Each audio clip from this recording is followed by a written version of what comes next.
ಬೀದರ್ನಲ್ಲಿ ಮೈ ಮೇಲೆ ಪೆಟ್ರೋಲ್ ಸುರಿದುಕೊಂಡು ಯುವಕ ಆತ್ಮಹತ್ಯೆಗೆ ಯತ್ನಿಸಿದ್ದಾನೆ. ಮೊಬೈಲ್ ಆನ್ಲೈನ್ ಗೇಮ್ ಹುಚ್ಚಾಟಕ್ಕೆ ಲಕ್ಷಾಂತರ ಸಾಲ ಆತ್ಮಹತ್ಯೆಗೆ ಯತ್ನಿಸಿದ್ದಾನೆ. ಪೆಟ್ರೋಲ್ ಹಾಕೊಂಡು ಬೆಂಕಿ ಹಚ್ಚಿಕೊಂಡು ಆತ್ಮಹತ್ಯೆಗೆ ಯತ್ನಿಸಿ ಬಹುತೇಕ ಸುಟ್ಟು ಕರಕಲಾಗಿದ್ದಾನೆ.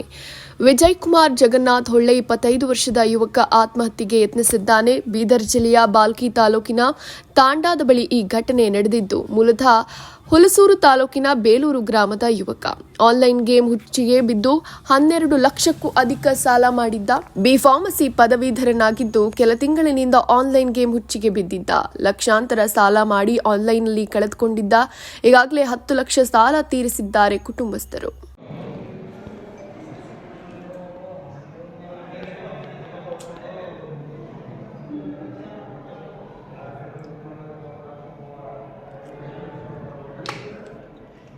ತೋರಿಸೋಣ.